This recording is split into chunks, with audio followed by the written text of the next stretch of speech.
ఒక్కసారి కొమ్మూరి గోల్డ్ కి కాల్ చేయండి. తాకట్లో ఉన్న మీ బంగారాన్ని విడిపించి మార్కెట్ ప్రైస్ కి వాళ్ళు కొనుక్కుని మిగతా డబ్బులు మీకు ఇచ్చేస్తారు. 2023 అక్టోబర్ 23న తిరుమల పరకామణిలో జరిగిన చోరీ వ్యవహారం జాతీయ స్థాయిలో చర్చగా మారుతోంది.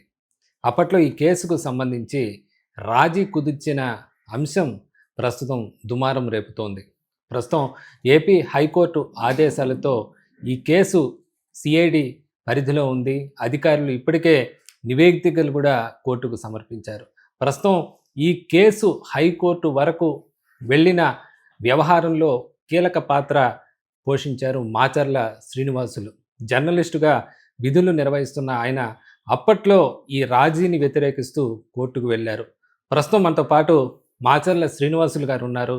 ప్రస్తుతం ఈ కేసు పైన ఆయన ఎందుకు ముందుకు వెళ్ళారు, ఎలాంటి ఇబ్బందులు ఎదుర్కొన్నారు, వారి మాటల్లోనే తెలుసుకునే ప్రయత్నం చేద్దాం.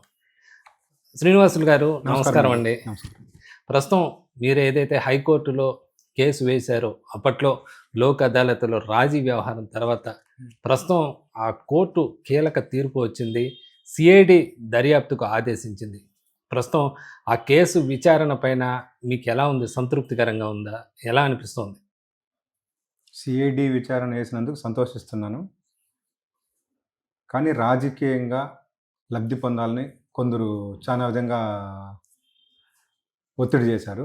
అది కాకుండా సిఐడి ఎంక్వైరీలో డీజీ స్థాయి అధికారి దర్యాప్తు చేస్తున్నారు కాబట్టి దాంట్లో ఎంత పెద్దవాళ్ళనైనా వదలకుండా పరిగణలోకి తీసుకోవాలని, వాళ్ళని కఠినంగా చట్టానికి పట్టేయాలని నేను కోరుకుంటున్నాను. అప్పట్లో ధర్మారెడ్డి గారు ఉన్నారు, అదనపు ఈవోగా ఉన్న సమయం అది. వైవి సుబ్బారెడ్డి చైర్మన్గా అప్పట్లో కంటిన్యూలో ఉన్నారు. ప్రస్తుతం అయితే ఆ కేసు లోక్ అదాలత్కి వెళ్ళడం జరిగింది. సాధారణంగా ఏదైనా చోరీ వ్యవహారం సంబంధించి కోర్టుకు ఎఫ్ఐఆర్ నమోదు చేస్తారు, కోర్టుకు వెళ్తారు, న్యాయమూర్తి తీర్పిస్తారు. ఏదైనా ప్రైవేటు వ్యక్తులు అయితే మనం లోక్ అదాలత్ గతంలో చూసిన సందర్భాలు ఉన్నాయి. అయితే మీకు దీన్ని హైకోర్టులో ఎందుకు వేయాలనిపించింది? లోక్ అదాలత్ తీర్పుకు వ్యతిరేకంగా అప్పట్లో సాధారణంగా మనం చూసిన అంత పెద్ద స్థాయి వ్యక్తులు, ఏదైతే టీటీడీ చైర్మన్గా ఒక సీనియర్ పొలిటీషియన్, అలాగే ఈవో ఒక ఉన్నతాధికారి, ఈవో స్థాయిలో ఇలాంటి వ్యక్తులు, ఇతర అధికారులు ఉన్న సందర్భంలో మీకు ఎందుకు అంత ధైర్యం ఎలా వచ్చింది? ఆ సందర్భంగా మీరు ఎలాంటి సమస్యలు ఫేస్ చేశారు? టీటీడీ చైర్మన్గా ఉన్న అప్పట్లో టీటీడీ చైర్మన్గా ఉన్న వాళ్ళ పాత్ర పెద్దగా కనిపించలేదు అక్కడ. మొత్తం అప్పుడున్న ఈవో ధర్మారెడ్డి పాత్ర ఎక్కువ. ఆయన చేసిన దారుణాలు ఎన్నో ఉన్నాయి. లైన్గా పెట్టాలంటే టీటీడీని వైసీపీ ప్రభుత్వం, ధర్మారెడ్డి వల్ల వైసీపీ ప్రభుత్వమే డోకా లేకుండా దిగజారిపోయింది. అది పెద్దగా చెప్పుకోవచ్చు. అదే మాదిరిగా నేను ఒకసారి ఆయన్ని అడిగినప్పుడు, ప్రశ్నించినప్పుడు, శ్రీవాణి ట్రస్ట్లో 870 కోట్లు దారి మళ్ళింది అని ప్రశ్నించినందుకే నా మీద గంజాయి కేసు పెట్టి 16 రోజులు జైలుకి పంపించాడు. ఆ గంజాయి కేసు పెట్టి పరకామణి కాకుండా శ్రీవాణి ట్రస్ట్లో నిధులు దారి మళ్ళిందని అడిగిన దానికే గంజాయి కేసు పెడతారని అప్పట్లో ఎన్నికల ప్రచారంలో పవన్ కళ్యాణ్ గారు కానీ, లోకేష్ గారు కానీ ప్రచారంలో భాగంగా నా మీద ఆరోపణ వ్యతిరేకించారు. అప్పుడు ధర్మారెడ్డి పాలనలో, టీటీడీ పాలనలో జరిగిన అవినీతి. అదేవిధంగా ఈయన మీద ఖచ్చితంగా ఏదన్నా ఒకటి బయటపెట్టాలనేసి క్షుణ్ణంగా దానికి సంబంధించిన ఆధారాలను తీసుకొని 2025 జనవరిలో నేను హైకోర్టు మెట్లెక్కి దాని మీద రిట్ వేశాను. 2025 జనవరిలో వెళ్ళారు మీరు? జనవరిలో వెళ్ళి రిట్ వేశాను. అంతకుముందు ఈ కూటమి ప్రభుత్వం వచ్చిన తర్వాత మన నాయకులకు కానీ, వాళ్ళకి కానీ, టీటీడీ ఉన్నతాధికారులకు కానీ చెప్పినా కూడా ఉపయోగం లేకపోయింది. అదేవిధంగా నా పత్రికలో 3 దఫాలుగా వరుస కథనాలను వెలువరిచినా కూడా ఎవరు పట్టించుకోలేదంటే గతంలో చేసిన అవినీతి దొంగలకి భయపడి ఎవరు నాకు సపోర్ట్ కూడా చేయలేదు.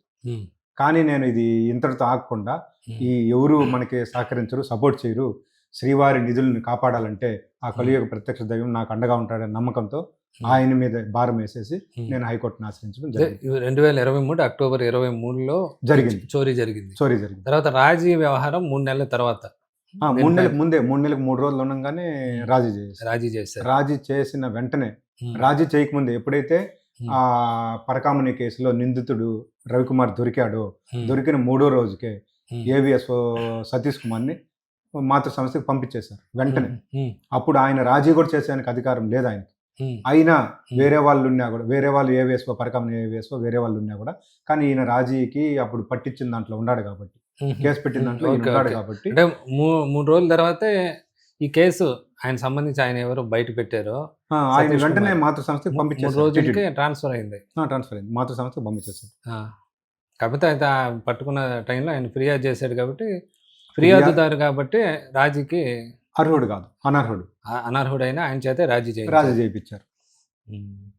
అంటే ఇప్పుడు అప్పట్లో రవికుమార్ ఏదైతే చిన్నజీర మఠానికి సంబంధించి పెద్దజీర మఠానికి గుమస్తాగా పనిచేస్తున్నారు. గుమస్తాగా కూడా వాళ్ళకున్న టీంలో ఒకరినొకరిని వేయాలి, 10 రోజులకు ఒకరు, నెలకు 3 సార్లు రావాలి. కానీ ఆయనే కంటిన్యూగా కొనసాగుతున్నాడు. గతంలో కూడా ఇలాంటివి జరిగినాయి, పట్టుకున్నారు. పెద్దజీ గారి దృష్టికి కూడా పోయింది, ధర్మారెడ్డికి కూడా తెలుసు. ఇదే గతంలో ఇదే మారిగా జరిగింది. గతం ఏఈఓలుగా పనిచేసిన వాళ్ళని అడిగి చూడండి, వాళ్ళే చెప్తారు ఇవి జరిగిందే లేదు. ఇది నాకు ఈ మధ్య తెలిసింది, వాళ్ళే చెప్పారు ఈ మరి గతంలో కూడా జరిగింది. పెద్దజీ గారు, ఈయన మన ఈఓ ధర్మారెడ్డి గారు కాంప్రమైజ్ అయితే ఆయన వదిలేశాము. అదే విధంగా జరిగిన ఏవిఎస్ఓ సతీష్ కుమార్ ఉన్నారు కాబట్టి ఆయన వదలలేదు, గట్టిగా పట్టి ఫిర్యాదు చేశాడు. ఓకే. అయితే ఇప్పుడు వైసీపీ నేతలు ఏం చెప్తున్నారంటే, అప్పుడు ఏదైతే మనం గతంలో 30 ఏళ్ళుగా అతను ఉన్నాడు, విధులు నిర్వహిస్తున్నాడు, మా పీరియడ్లో మేము అత్యాధునిక, జగన్ గారు కూడా చెప్పారు, అత్యాధునిక మళ్ళీ పరకామణి ఆలయం వెలుపల 23 కోట్లతో దాత నిధులతో ఏర్పాటు చేయడం జరిగింది. అందువల్లనే సీసీ కెమెరాల పర్యవేక్షణ కారణంగా వాటిని నిందితులను పట్టుకోగలిగామని కూడా చెప్పారు. ఆ తర్వాత అతను పాప పరిహారంగా అప్పట్లోనే 14.5 కోట్లు, అంటే అప్పుడు ప్రభుత్వ విలువ ప్రకారం, అదే బహిరంగ మార్కెట్లో అప్పట్లోనే 60 కోట్ల పైన ఉండొచ్చు, ఇప్పుడు 100 కోట్లు ఉన్న ఆశ్చర్యపోకుండా. మరి అతను దొంగతనం చేసింది 72,000 విలువ చేసి $90. మరి అతను టీటీడీకి అతని ఆస్తులు దాదాపు 90% ఇచ్చేశాను. ఈ మధ్య ఒక సెల్ఫీ వీడియో రిలీజ్ చేశాడు. అంటే పాప పరిహారంగా నేను ఇంత మొత్తం నా ఆస్తి యావదాస్తిలో 90% ఇచ్చేశాను అంటున్నాడు. మరి మన గతంలో ఎప్పుడు కూడా ఇలాంటి వ్యవహారాలు చూడాల. గతంలో చోరీలు జరిగిన సందర్భాల్లో కూడా పట్టుకోవడం, వాళ్ళకి రికవర్ చేయటం, తర్వాత ఏదైనా శిక్ష విధించడమో, బెయిల్ పైన బయటకు వెళ్ళటం జరుగుతుంది. అయితే ఈ కేసుకు సంబంధించి అంత పెద్ద మొత్తంలో చోరీ చేసింది 72,000 వాల్యూ ప్రకారం, దాన్ని రికవర్ చేశారు. ఆ తర్వాత మనం చూస్తే మొత్తం తన ఆస్తి అంతా దాదాపు 60 కోట్ల విలువైన ఆస్తులు అతను ఇవ్వడం జరిగింది. మరి ఎట్లా చూడాలి దీంట్లో? అతను చెప్పడం ఏమిటంటే, ఏదైతే నేను పశ్చాత్తాపంతో కుటుంబ సభ్యులంతా ఇచ్చాము అంటున్నారు. మరి దీని వెనుకల కుట్ర జరిగిందని మీకు అనుమానం ఎందుకు వచ్చింది? కుట్ర జరిగిందంటే ఆయన ఫస్ట్ ఏం అనుకోవాలంటే, ప్రతి 10 రోజులకు ఒకసారి కానీ వంతుల వారీగా అక్కడికి పరకామణికి పంపించాలి పెద్దజీ గారి మఠాలు. అది అలా కాకుండా ఆయనే కొనసాగుతున్నాడంటే, గతంలో కూడా ఇవి జరిగినాయి కానీ ఇది బహిర్గతం కాలేదు. ఆ ఏవిఎస్ఓ సతీష్ కుమార్ వల్ల బహిర్గతం అయింది. అయినా కూడా దాన్ని మేనేజ్ చేసేసి గత ప్రభుత్వంలో ఉన్న ఈవో ధర్మారెడ్డి దాన్ని మేనేజ్ చేసి అంతా సర్దుబాటు చేశాడు. ఆ సర్దుబాటు చేసి కనీసం ఆయన మరణానికి కూడా కారకులయ్యాడు అదే ధర్మారెడ్డి. ఆయన ధర్మారెడ్డి అనకూడదు, ఆయన అధర్మారెడ్డి. ఆయన చేసిన అవినీతి ఎన్నో ఉన్నాయి. శ్రీవాణి ట్రస్టు బాగా వెలుగు తీస్తే, కాగు కానీ ఇస్తే నివేదికని, కాగు తీసుకుంటే టీటీడీకి కనికరించి ఖచ్చితంగా దాంట్లో గత ప్రభుత్వంలో చేసిన అవినీతి పూర్తిగా బయటపడతాయి. కాగులో దర్యాప్తు చేయించాలి.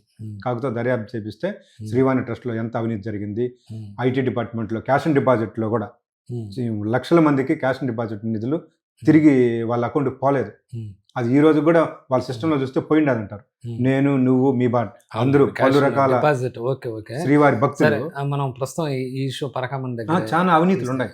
పరకామణి ఓకే, ఇది పరకామణి నాకు తెలిసింది, దాంట్లో వెలికి తీశాను, ఇంకా భగవంతుడే వాళ్ళని కఠినంగా శిక్షించాలి. ఇప్పటికే దర్యాప్తులు జరుగుతున్నాయి. ఇప్పుడు పరకామణి సంబంధించి చిన్నజీర మఠం మనం చూస్తే ఆనవాయితీ ప్రకారం గతంలో మనం అనివార స్థానంలో అంటే అప్పుడు ఆర్థిక వ్యవహారాలు చూసేవాళ్ళు, వాటి ఉత్సవం కూడా ఇప్పుడు జరుగుతూ ఉంటుంది. దాంట్లో ఆనవాయితీ ప్రకారం వాళ్ళ తరపు ఒక మనిషి ఉండాలి. అవును, ఒక మనిషి ఉండాలి. అతను లెక్కలు అతను లెక్కించడానికి కూడా అర్హత లేదు. కేవలం ఒక మనిషి ఆ పరకామణిలో పర్యవేక్షణ ఆనవాయితీ ఆచారం ప్రకారం గతంలో వాళ్ళే ఆ మఠం సంబంధించి అవును. చూసేవాళ్ళు కాబట్టి అవును. ఆర్థిక వ్యవహారాలు ఒక మనిషి ఉండాలి అంతే. అవును. అయితే మరి ఇతను ఆ డబ్బులు లెక్క వేయటం, ఇతని చేతికి డాలర్లు ఎలా వచ్చాయి? అక్కడ ఉండే సెక్యూరిటీ సిబ్బంది ఏం చేస్తున్నారు? మరి ఇతను అక్కడ ఎలాంటి లెక్కింపు చేపట్టకూడదు. మనం పరకామణిలో అవును. చూస్తున్నాం. ఎవరైనా పరకామణి సేవకులు గాని, ఉద్యోగులు గాని వెళ్ళినప్పుడు మనకు ఒక బనీను, ఒక పంచె, దుస్తులు కూడా ఉండకూడదు. ఉండదు.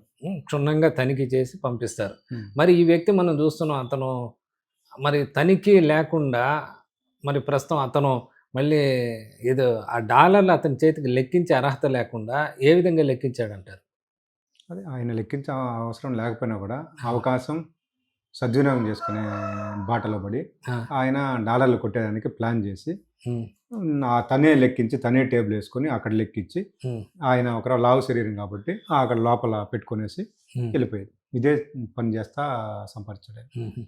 అంటే ఇప్పుడు మీరు చెప్పి ఈవో ఇంకా ఈవో ప్రధానం అని ప్రధాన మీరు నిందితుడు చెప్పడం ఈవోని. చెప్పింది. ఈవోకి అంటే తెలియకుండా ఏం పొలిటికల్ జరగదు. బ్యాక్‌గ్రౌండ్ లేకుండా ఇంత ఈ రాజీ కుదిర్చేటప్పుడు కేవలం ఒక ఈవోకే పరిమితం అవుతుందా?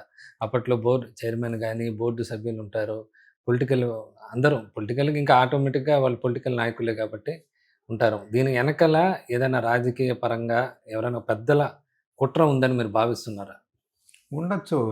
ధర్మారెడ్డే పెద్ద రాజకీయ నాయకుడు. హ్మ్. జగన్మోహన్ రెడ్డి గారికే సపోర్ట్ చేసి ఆ! ఆయన్ని ఢిల్లీ లెవెల్‌లో చక్రం తిప్పి ఆయనకి బందోబస్తు ఏం కావాలన్నా హైకోర్టు లెవెల్‌లో ఏం కావాలన్నా చేసేదంతా ధర్మారెడ్డి అని అందరూ అంటా ఉంటారు. హ్మ్. మనకైతే తెలీదు. హ్మ్. అదే విధంగా ఈయనే ఆ రాజు.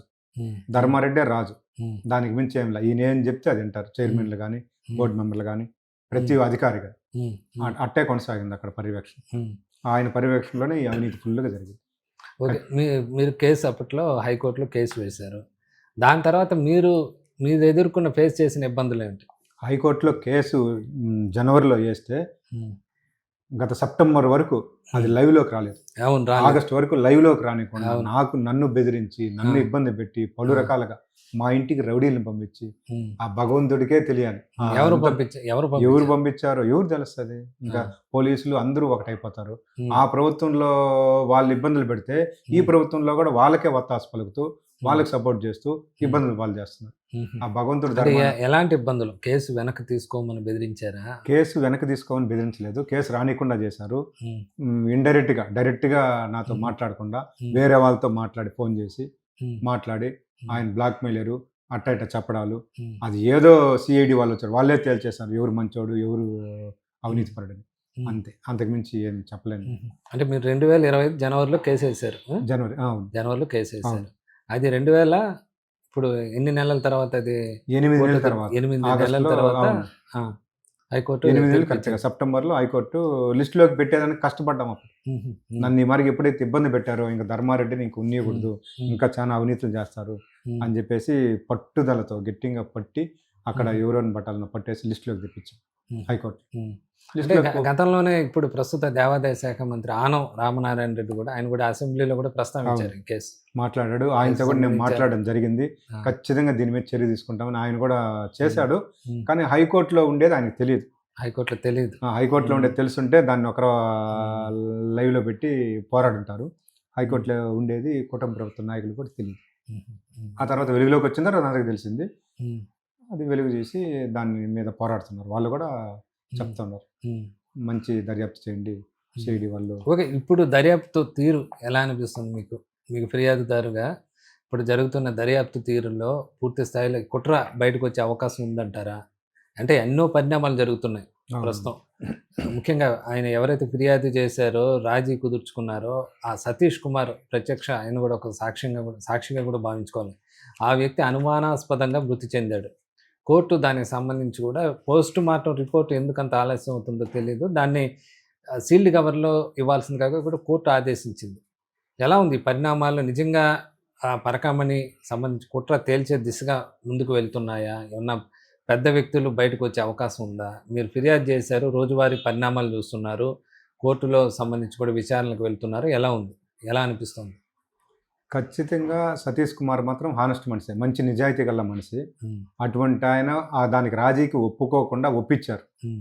అది నాతో కూడా ఒకసారి ఏడ్చి మాట్లాడాడు ఆయన. మీతో మాట్లాడారు ఆయన? తిరుచానూరు పరకామణి ఏవేస్ఓగా ఉన్నప్పుడు, పరకామణి ఏవేస్ఓ తర్వాత నేను 3 సార్లు కథనాలు రాసినప్పుడు, తిరుచానూరులో పేపర్ ఇచ్చినప్పుడు నేను దర్శనానికి వెళ్ళాను, అమ్మవారి దర్శనం శుక్రవారం రోజు. ఆయన కనిపించాడు నాతో మాట్లాడితే, సరే ఆయన క్యాబిన్లోకి తీసుకొని పోయేసి మాట్లాడాడు. పాపం కంట తడి పెట్టుకొని కంట్లో నీళ్లు కారిందని, నన్ను ఇరికిచ్చేశారు, ఇంక ఉద్యోగం పోతుంది పోనీలే, ఇంకేం చేస్తాం, అంతకుమించి ఏం చేయలేము అని అన్నాడు ఆయన. ఆ బాధ ఎంతంటే నేనే బాధపడ్డాను అప్పుడు. అటువంటి నిజమైన వ్యక్తి మరణానికి కారకులైన వాళ్ళు మాత్రం ఆ దేవుడు వదలడు.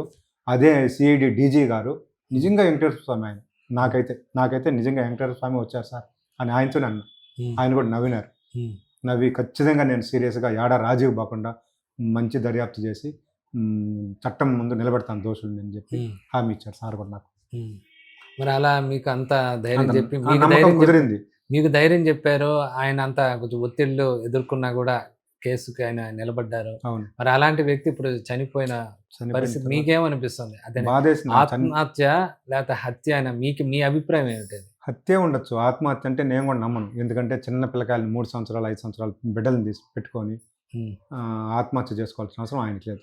ఇంటి దగ్గర నుంచి బయలుదేరి ట్రైన్లో చనిపోవాల్సిన అవసరం అసలు ఉండదు అని నా ఒపీనియన్. ఎందుకంటే ఖచ్చితంగా దీని వెనక ఎవరో చంపున్నారు. రేపు సీల్డ్ కవర్లో 16వ తేదీ కోర్టుకి సబ్మిట్ చేస్తారు. చేసిన తర్వాత ఆ నివేదికను, పోస్ట్ మార్టం నివేదిక పరిశీలించి దాని మీద చర్యలు తీసుకుంటారు. ఖచ్చితంగా హత్య చేసిన వారిని కానీ దీంట్లో ఉన్న దోషులను కానీ చట్టం అయితే వదలదు. ఖచ్చితంగా చట్టం వదిలే పరిస్థితుల్లో ఉన్నా కూడా ఆ శ్రీ వెంకటేశ్వర స్వామి మాత్రం ఎవరిని. ఈ మధ్య కాలంలో ఆయన ఏమైనా మీతో మాట్లాడారా? ఆయన చనిపోవడానికి ముందు మళ్ళీ ఎప్పుడు మాట్లాడాలి? అప్పుడు ఏవేస్ఓ తిరుచానూరులో ఉన్నప్పుడు మాట్లాడిన అంతే, మళ్ళీ మాట్లాడలేదు. ఆయన కూడా ఒప్పించేశారు హైకోర్టులో, ఈయన మీద తప్పుడు కేసులు ఉన్నాయి, మంచి ఆయన కాదు, ఒళ్ళంతా సీసీ కెమెరాలు పెట్టుకొని తిరుగుతాడు అని చెప్పి ఆయన తరపున లాయర్ కూడా, హైకోర్టు లాయర్ కూడా ఆడ వాదించాడు. వాదనలు ఎవరి తరపున లాయర్? సతీష్ కుమార్ తరపున హైకోర్టులో లాయర్ని పెట్టుకుంటే ఆయన జడ్జి గారికి వాదనలు వినిపించాడు. ఏమని? నా కేసును కొట్టేమని.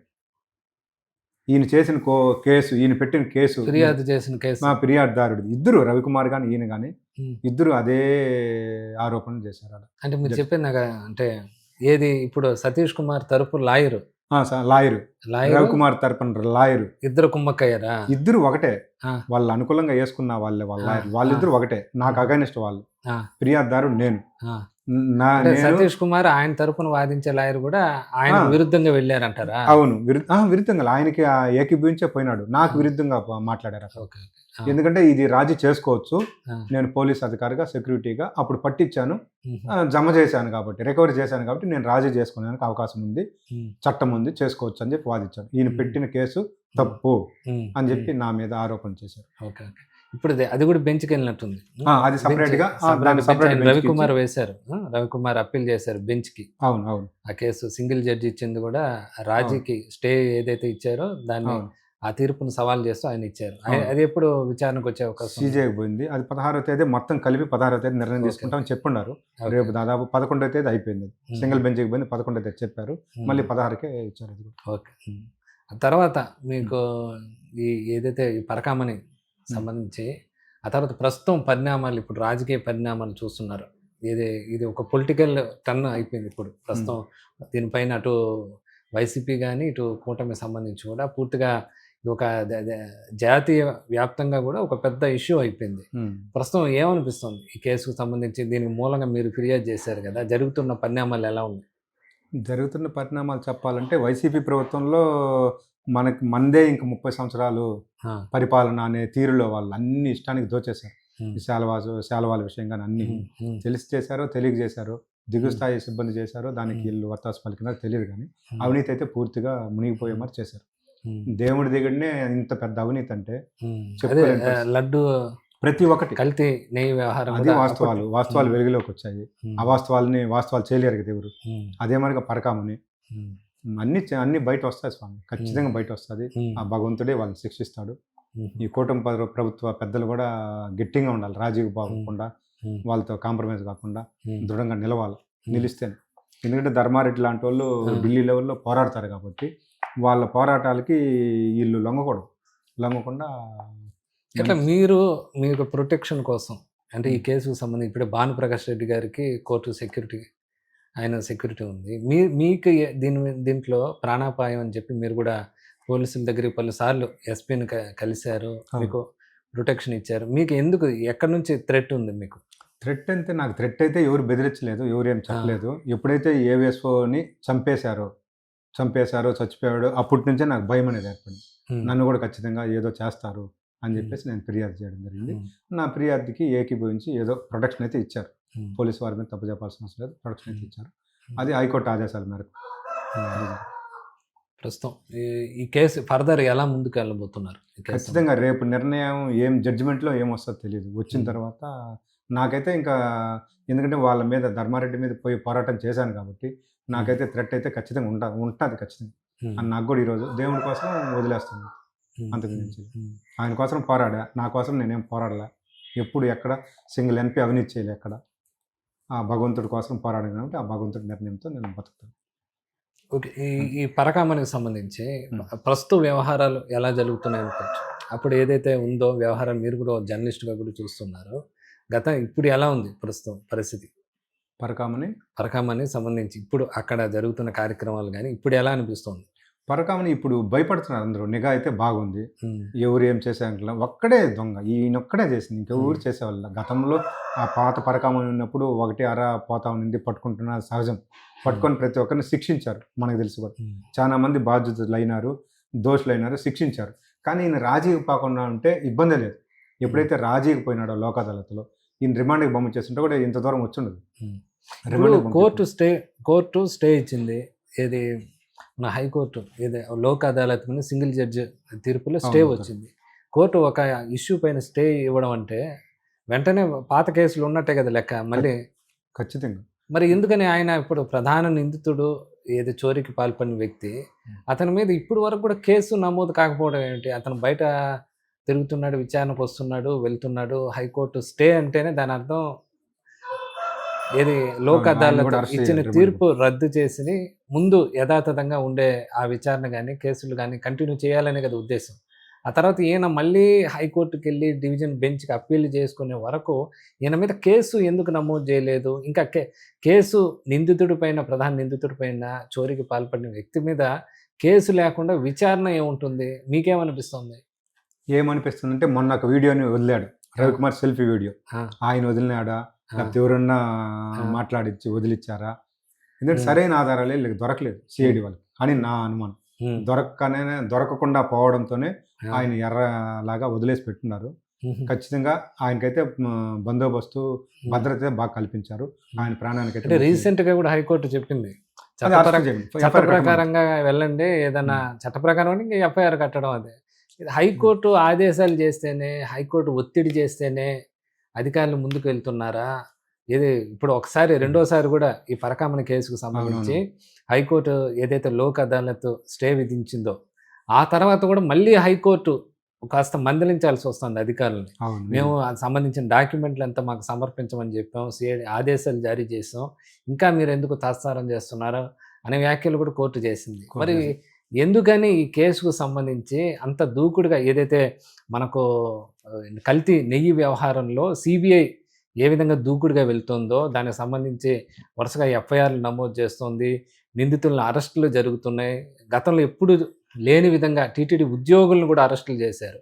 మరి ఆ కేసు జరిగినట్లుగా ఈ కేసు ముందుకు పోవడం లేదన్న ఒక అభిప్రాయం అయితే వ్యక్తం అవుతుంది. కనీసం నిందితుడి పైన ఇప్పుడు దాకా ఎఫ్ఐఆర్ నమోదు చేయకపోవడం కానీ, ఎవరిని ఈ కేసును ఇప్పుడు దాకా అరెస్టులు చేయకపోవడం కానీ, ఇవన్నీ ఎలా చూడాలి? కేవలం పొలిటికల్గానే ముందుకెళ్తుందా, చట్ట ప్రకారం అనుకున్న స్థాయిలో వెళ్ళడం లేదా?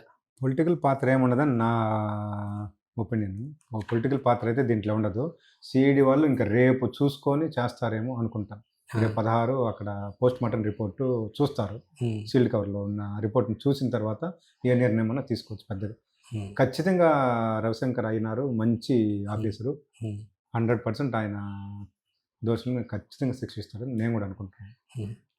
ఓకే. మొత్తం మీద పరకామణి ఏదైతే కేసు మీరు ఫిర్యాదు చేశారో ప్రస్తుతం అది కొలిక్కి రావాలని, త్వరలో ఏదైతే దోషులకు శిక్ష పడే విధంగా ముందుకు వెళ్ళే పని ఉండే అవకాశం ఖచ్చితంగా శిక్ష పడాలి. పడితేనే భగవంతుడికి ఈ మారిగా అవినీతి ఆరోపణలు అవినీతి పాల్పడేది, ఈ మరి దొంగతనాలు చేసేది, కబ్జాలు చేసేది అంటే అతను దాదాపు అతను ఆస్తులు రాసిచ్చాడు, దాదాపు 60 కోట్ల విలువ. మార్కెట్ తెలిసి, ప్రకారం ఎట్లున్నా తెలియకుండా ఆల్రెడీ రాసి టీటీడీకి ఇచ్చేసాడు కదా ఆ వ్యక్తి అనే దాంట్లో కొంచెం ఏమన్నా వెనక ముందు ఆలోచిస్తున్నారా? మళ్ళీ ఇతని మీద కేసు పెట్టి ముందుకు వెళ్ళి తీసుకువెళ్తే అంత అంత పెద్ద మొత్తంలో టీటీడీకి అతను విరాళంగా ఏదో రూపం విరాళంగా రాసిచ్చాడు కదా, మరి అట్లా ఏమన్నా ఆలోచిస్తున్నారా? ఏమన్నా పై స్థాయిలో అతని మీద కేసు కానీ ముందుకు వెళ్ళేదానికి కానీ అట్లా ఏమన్నా అనిపిస్తుందా మీకు? ఇది కోర్టులో ఉన్నప్పుడు పై స్థాయిలో ఎవరు చేయలేరు కదా, పై స్థాయి వాళ్ళ పాత్ర అయితే ఏముండదు. కోర్టుకి ఖచ్చితంగా సీల్డ్ కవర్లో పెట్టి సమర్పించాలంటే దాని మీద చర్యలు అయితే ఉంటుంది. ఎవరైతే తప్పుడు సమాచారం ఇచ్చి పాయకారి వ్యవహారం చేస్తారు, లోపాయకారి వ్యవహారం నడిపిస్తారో వాళ్ళ మీద చట్టపరమైన చర్యలు మాత్రం హైకోర్టులో ఖచ్చితంగా శిక్ష ఉంటుంది వాళ్ళకి. కానీ అలా పోకుండా వీళ్ళు ఖచ్చితంగా చేసే అవకాశాలు అయితే దోషుల్ని పట్టించే అవకాశాలు మెండుగానే కనిపిస్తున్నది. అంటే ఇప్పుడు అధికార పార్టీ నాయకులు కొంతమంది చెప్తున్నారు, ఏదైతే రెజల్యూషన్ పాస్ చేశారో అతను విరాళానికి సంబంధించి, ఏదైతే అతని ఆస్తుల విరాళానికి సంబంధించి బోర్డు మీటింగ్లో ఒక నిర్ణయం తీసుకున్నారు. అయితే ఏదైనా కేసులకు సంబంధించి అప్పటికే అతను నిందితుడిగా ఉన్నాడు, అప్పటికి ఇంకా వచ్చినట్లేదు. స్టే కూడా వచ్చింది లేదు, లోక్ అదాలత్ అప్పటికి స్టే, లోక్ అదాలత్ రాజీ కూడా రాలే, ఎఫ్ఐఆర్ అతని మీద ఉంది. మరి అలాంటి వ్యక్తి మీద బోర్డులో రిజల్యూషన్ అతను ఇచ్చే ఆస్తులు తీసుకోవడం కూడా కరెక్ట్ కాదు అన్నట్టుగా మనం రీసెంట్ కొంతమంది కూటమి నాయకులు కానీ మంత్రులు కానీ పట్టాభి లాంటి వ్యక్తులు కానీ ఒకటి చేశారు. ఎట్లా చూడాలి మరి? అంటే అప్పుడు రిజల్యూషన్ దాని ప్రకారం టీటీడీ నియమాల ప్రకారం కూడా ఆ రోజు అతను ఇచ్చిన విరాళం తీసుకోలేదు అనేది ఆరోపణ. అంటే ఆడ దోషిగా ఆయన్ని ముద్రించలేదు, చిత్రీకరించలేదు, దొంగతనం చేశాడు అని ఎక్కడా కనబరచలేదు. ఆస్తి ఇస్తున్నాడు అంటే తీసుకుంటామంటారు. ఎఫ్ఐఆర్ ఉంది కదా ఆల్రెడీ. ఎఫ్ఐఆర్ అంటే అది కనపరచలేదు వీళ్ళకి, బోర్డులో వచ్చి అవేం పెట్టలేదని కరుణాకర్ రెడ్డి గారే అన్నారు కదా. ఓకే, బోర్డులో మాకేం కనపరచలేదు, ఆస్తులు ఇస్తామన్నాడు, తీసుకున్నాం అంతే. తాజాగా ఇంకోటి, ఈఓ గారు ఫస్ట్ ఏదైతే టీటీడీకి సంబంధించి కోర్టు ఫస్ట్ అఫిడవిట్ దాఖలు చేయలేదు, కోర్టు నోటీసులు ఇచ్చినా కూడా ఫస్ట్ మళ్ళీ కూడా కోర్టు ఏదో దాని గురించి అడిగినట్లేదు, పెనాల్టీ వేసి ఆయన ఒక రిప్లై ఇచ్చారు. ఏది మాకు సంబంధం టీటీడీకి సంబంధం లేదన్నట్లుగా ఏదో ఒక రిప్లై కూడా వచ్చినట్టుంది. పరకామణి రాజీ వ్యవహారం, రాజీ విషయం సంబంధం లేదు, బోర్డులో పెట్టి వాళ్ళు చేసుకున్నారు అని చెప్పి టీటీడీఓ చెప్పారు. టీటీడీఓ బోర్డులో పెట్టిన బోర్డు తీర్మానం అంతా ఉంది, అప్డేట్ ఇచ్చింది కదా టీటీడీ ఇచ్చిన దాంట్లో నిజమే నమ్మింది, ఆయన చేసిన తప్పే కానీ వీళ్ళు చేయకూడదు అని చెప్పి టీటీడీఓ ప్రెజెంట్ ఈవోనే చెప్పారు. టీటీడీకి సంబంధం లేకపోవడం ఏంటి ఆశ్చర్యంగా? సంబంధం ఉంది, అప్పుడు జరిగిన దానికి ఆయన మనకు సంబంధం లేదు, పెద్దజయం గారి మఠానికి సంబంధించిన వ్యక్తి అది, ఆయన ఈ ఇల్లు రాజీకి పోయినారు అన్నట్టుగా చెప్పుకోవచ్చు. కానీ దొంగతనం చేస్తుంది మాత్రం వీళ్ళదే, రికవరీ అయితే అయింది, దొంగని శిక్షించాలి, వీళ్ళు తప్పు చేశారని చెప్పి కూడా అఫిడవిట్లో కనపరిచింది. అఫిడవిట్లో కనపరిచింది. టీటీడీ కరెక్ట్గానే చెప్పింది. టీటీడీ ప్రెజెంట్ ఈవో కూడా భయపడతారు, ఏం పెద్దవాళ్ళ సమాచారం ఈ మార్చి చేసేసినారు, ఏం ఆధారాలు లేవు, ఏం చేయాలా, ఏం ఆధారాలు లేకుండా చేసేస్తున్నారు, కనిపించిన ఆధారాలు కనిపించేదన్నా కొద్దిగా ఒకటి కనిపించినా కూడా ఏదో ఒకటి చేస్తారు, ఏం చేయలేదు. మొత్తానికి ఒక చిక్కు సమస్యగా అయిపోయింది కేసు. అవును, పెద్ద సమస్య, చిన్న సమస్య అయితే కాదు. పక్క విరాళం, అతను ఇచ్చిన విరాళం తీసుకున్నారు అంతే, అంతవరకు మొత్తంలో. మళ్ళీ ఎట్లా దీన్ని ఏం చేయాలి, ఎట్లా ముందుకు వెళ్ళాలి అనేది ఒక ఆలోచన ఉన్నట్టుంది టీటీడీలో కూడా. అవును, సరే, మొత్తం మీద ఏది జరిగినా కూడా ప్రస్తుతం ఏదైతే కేసుకు సంబంధించిన ఏదైతే ఫిర్యాదు కీలక వ్యక్తి మాచర్ల శ్రీనివాసులు గారు దీనికి సంబంధించి విషయాలు కూడా మనం టీవీతో పంచుకోవడం జరిగింది. అయితే మొత్తం మీద కేసు ఏదో పరకామణి కేసు సిబిఐ దర్యాప్తు చేస్తున్న కల్తీ నెయ్యి వ్యవహారం అంత దూకుడుగా పోలేదన్న ఒక అభిప్రాయం అయితే కొంతమంది భక్తులు అయితే వ్యక్తం అవుతోంది. దీనిపైన ఫర్దర్ ముందుకు వెళ్ళేటప్పుడు చట్ట ప్రకారంగా ఎవరైతే దోషులు ఉన్నారో వాళ్ళు వెనుకల ఏం జరిగిందో, ఒకవేళ పెద్దల పాత్ర ఉంటే వారిపైన కూడా చట్ట ప్రకారంగా చర్యలు తీసుకోవాలి. ముఖ్యంగా భక్తుల మనోభావాలకు సంబంధించిన వ్యవహారం కావడంతో దీనిపైన ఖచ్చితంగా కఠినమైన చర్యలు తీసుకోవాలి. మున్ముందు ఇలాంటి ఘటనలు జరగకుండా పక్కాగా వ్యవస్థ ఏర్పాటు చేయాలని మాత్రం భక్తులు కోరుతున్నారు. ఇది టీటీడీ పరకామణి కేసుకు సంబంధించి కీలక వ్యక్తి అయిన మాచర్ల శ్రీనివాసులు గారితో మనం టీవీ ఇంటర్వ్యూ. కెమెరామ్యాన్ జయప్రకాష్తో వర్మ, మనం టీవీ తిరుపతి.